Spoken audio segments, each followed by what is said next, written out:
license plate readers on your Cape Cod Escape, to security cameras on homes, to the constant eyes of cameras in public places. We are living in a state of surveillance.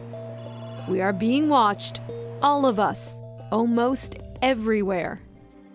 The images range from the mundane to heroic acts, criminals caught red-handed, and the disgusting doorbell licking. Anyone? The average adult will be captured on camera more than a dozen times a day. If you live in a city, that number jumps to a whopping 50. I guess it's not ideal, but it's kind of to be expected at this point. It's not as shocking as I guess I would hope it would be. And the hotly debated facial recognition is reaching further into our identity than ever before. Companies are using it to reveal everything from your age, even your emotion. I guess it's kind of creepy. Like I said, I guess it's kind of been heading that way for a while, but it's a little weird to think about. Cameras can now zoom in from anywhere to identify you. Software takes your image from a crowd, creates a face print, and automatically searches databases to find a match. Your face replacing a boarding pass at Logan. More than 50% of Americans are in a database available to law enforcement, and at least a quarter of police departments in the U.S. have used it to help solve a crime. As long as it's after they commit the crime and it's not like Minority Report where they're using pattern, facial recognition pattern to catch an innocent person who hasn't done anything yet. I think it's important that we get out in front of this. One thing I hear a lot is that the technology is so far ahead of where the legal system is. And in some ways, many of us are already in front of it every day voluntarily, using facial recognition to unlock our phones. Apple even now allowing you to set up an alternative identity.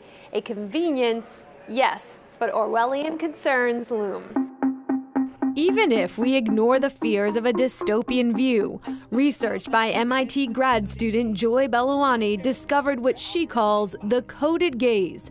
Facial recognition relies on algorithms that have proved highly accurate when identifying Caucasian males, but fall short when it comes to dark-skinned females. If this technology worked perfectly, this would still be a massive invasion of privacy. This would still be handing over to the government the ability to track in real time the location and behavior of every single person. Under the watchful eye of 4 cameras in just one block, we spoke with Somerville City Councilor Ben Campanuen about the city's ordinance now banning police from using the technology.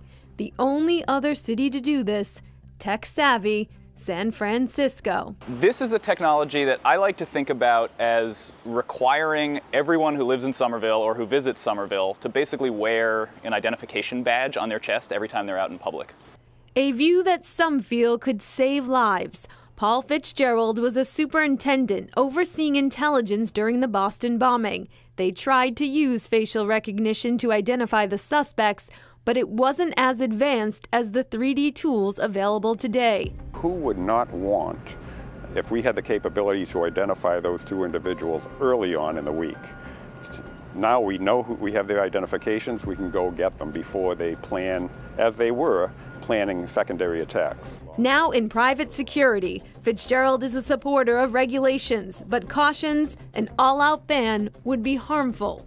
Every community deserves and should expect the police to be utilizing every tool at our disposal within legal limits to keep them safe. It's frustrating because the police have the best interests in mind when they're going to utilize these technologies, and we see the proliferation of it being used in private sector, and people don't get concerned. And I've raised that question to friends, and they say because the police can put handcuffs on you. Gabe Tenenbaum, a law professor at Suffolk University and former law enforcement agent, says facial recognition isn't necessarily unmasking our privacy. There are valid law enforcement purposes for facial surveillance technology. So if we had the ability to easily and effectively identify criminals who otherwise would get away by looking at pictures from public cameras on the streets, that would be remarkably valuable. But there are downsides to it too. Historically, when the police have had a need to search someone or search their papers or search their property, they've had a process to do that, and that's to go to a judge.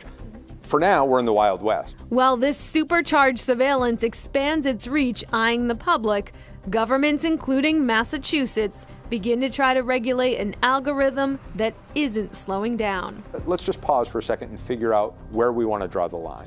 I wouldn't say that we shouldn't use these technologies. I would just say that we should stop and ask the question first about how we should use them. And governments are asking. Just yesterday, Oakland, California, banning the use of facial recognition by government agencies there, joining, of course, Somerville and San Francisco. And on Beacon Hill, they're looking at legislation that will put a moratorium on the use of facial recognition technology until new laws are passed that would set some guidelines about how exactly we're using this. All right, up next, there are many reasons to get home surveillance, and this man has heard them all. He was concerned that ISIS was going to come over here and attack him.